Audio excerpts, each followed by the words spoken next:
Hello বন্ধুরা। So আমি ready হয়ে গেছি গিয়া। আমরার বাড়িতেও একজনের বিয়া আছে, তো বউ লইয়া আইতাছে। তো তাইনের যে বরণ টরণ হইব ওইগুলা দেখতে যাইমু। প্লাস আমিও এখানে কিছু কাজ টাজ করমু, কারণ বাড়িতে কেউ নাই, শুধু একজন বয়স্ক দিদা আছে আর বাড়িতে কেউ নাই। হেরা সবাই বিয়াতে গেছিল গিয়া, তো ওখানে আইতাছে।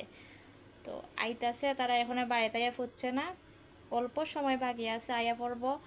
তো তারপরে তোমরা সবটা দেখাইমু, যে বউরেও দেখাইমু, জামাইরেও দেখাইমু, সব বাইরে দেখাইমু। দেখো কীরকম লাগে, মানে কেমন এনজয়টা হয় একটু, মানে আমি যেরকম ফিল করতে পারবো বা তোমরাও সবাইরে ফিল করাইতে চাই যে কীরকম আনন্দটা হইতে পারে। বা নতুন জামাই বউ আইব, স্বাভাবিক একটু আনন্দ তো হইবই, বাড়িতে একটু গান টান সব কিছুই হইব। তো তোমরা আমার সাথে থাকো, সব কিছু দেখাইমু তোমরারে। ঠিক আছে, সাথে থাকো, দেখতে থাকো।